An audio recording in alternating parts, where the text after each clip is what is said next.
চলচ্চিত্রকে ব্যবসায়িক পণ্যের প্রচারে সুষ্ঠু ও সার্থক প্রয়োগ করা যায় তিনি প্রথম দেখালেন। অর্থাৎ তিনি প্রথম বিজ্ঞাপনের পথ দেখালেন। সিকে সেনের জবাকুসুম তেল দিয়ে তার বিজ্ঞাপনের ছবি শুরু। এই জবাকুসুম তেলের বিজ্ঞাপনে অভিনয়ের জন্য তিনি নিলেন অভিনেত্রী কুসুম কুমারীকে। এরপর হিরালাল সেনের টালমাটাল অবস্থা চলতে থাকে। এই সময় জামশেদজি প্রেমজি ম্যাডানের এলফিনস্টেনো কোম্পানি আস্তে আস্তে তার ব্যবসায়িক প্রভাব বিস্তার করতে থাকে। ম্যাডান কোম্পানি ময়দানে তাঁবু খেটিয়ে চলচ্চিত্র প্রদর্শন শুরু করেন। এর পাশাপাশি স্থায়ী প্রেক্ষাগৃহ নির্মাণ করেন। এদিকে যেমন এলফিনস্টেনো বায়োস্কোপ তৈরি হয়, পাশাপাশি আরো কিছু bioscope, imperial bioscope, London bioscope, এদেরও স্থায়ী প্রেক্ষাগৃহ নির্মিত হয়। রয়্যাল বায়োস্কোপ কোম্পানি প্রতিদ্বন্দ্বিতার মুখে পড়ে। হিরালাল যাই করেছেন পাশে পেয়েছেন পরিবারকে, সীমা বিধুমুখী হোক বা স্ত্রী হেমাঙ্গিনী। সিনেমা পাগল হিরালালের পাগলামির শরিক ছিলেন হেমাঙ্গিনী। জীবনের শেষ দিন পর্যন্ত পাশে থেকেছিলেন তার স্ত্রী হেমাঙ্গিনী। এদিকে ভাইয়ের সঙ্গে হিরালালের মতবিরোধ বাড়তে থাকে। এই মতবিরোধ আরো প্রকট হয় যখন কুসুম কুমারীকে আলিবাবা 40 চোরে লাভ্যাংশের একটা অংশ দিয়ে দেন হিরালাল সেন।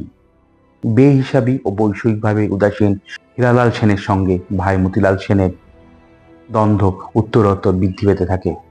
দ্বন্দ্ব এমন পর্যায়ে চলে যায় আত্মীয় স্বজনের উদ্যোগে বায়োস্কোপ কোম্পানি ভাগবটারা করতে হয়।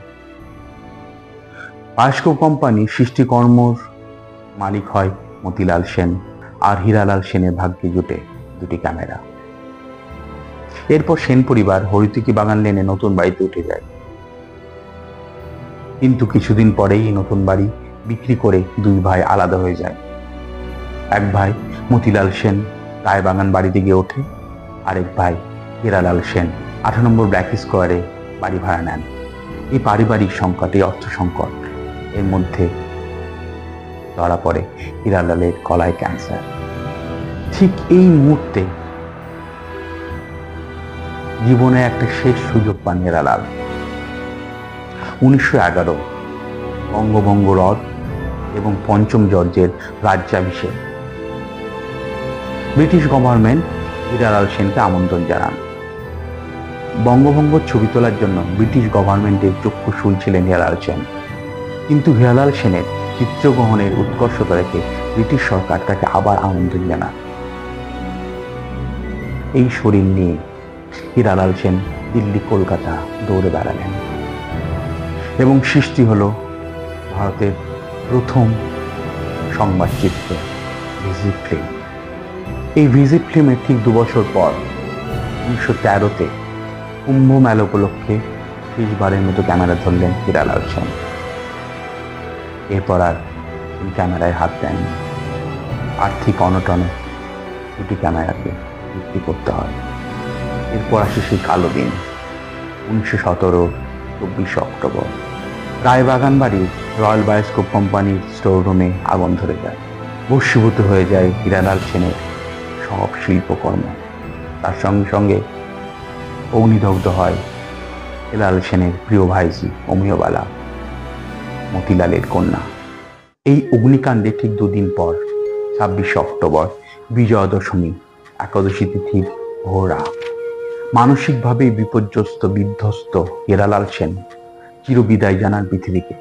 তার চিতাভস্মর ছায়ের সঙ্গে তার শিল্পকর্মের ছায় মিলেমিশে এক হয়ে যায়, মিলিয়ে যায় মহাশূন্যে। যে মানুষটি ভারতবর্ষে প্রথম রাজনৈতিক তথ্যচিত্র নির্মাণ করল, প্রথম বিজ্ঞাপন নির্মাণ করল, প্রথম সংবাদচিত্র নির্মাণ করল, প্রথম পূর্ণ দৈর্ঘ্যের ছবি নির্মাণ করল, সেই মানুষটি রয়ে গেল চির অন্ধকারে। হিরালাল সেনের আলিবাবার মুক্তির ডেট 1903। আলিবাবা মুক্তির ঠিক 10 বছর পর দাদা সাহেব ফালকের রাজা হরিশ্চন্দ্র মুক্তি লাভ করে 1913 3 মে।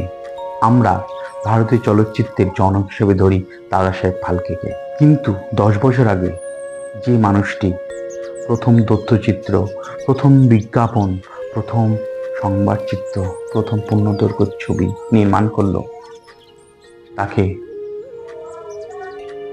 ভারতীয় সিনেমার জনক ধরা গেল না।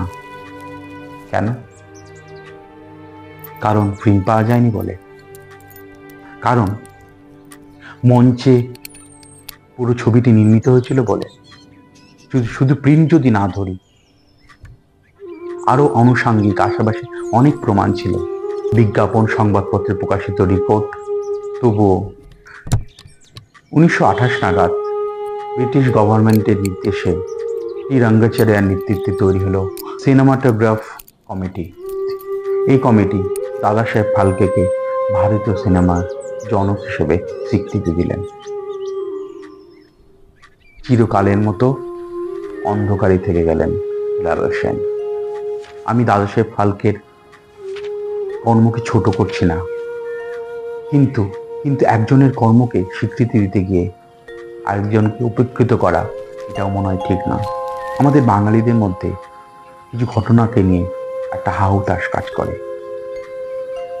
যেমন নেতাজি সুভাষচন্দ্র যদি ভারতবর্ষে ফিরে আসতেন কি হতো, তিনি যদি প্রধানমন্ত্রী হতেন কি হতো, অথবা বেতার যন্ত্র আবিষ্কর্তা হিসেবে মার্কনি না হয় যদি জগদীশচন্দ্র বসু স্বীকৃতি পেতেন, অথবা মার্শাল না হয়ে রাখালদাস বন্দ্যোপাধ্যায় যদি স্বীকৃতি পেতেন মহেঞ্জোদারোর আবিষ্কর্তা হিসেবে, অথবা যদি 2003-এ সৌরভ গাঙ্গুলির হাতে বিশ্বকাপ থাকতো।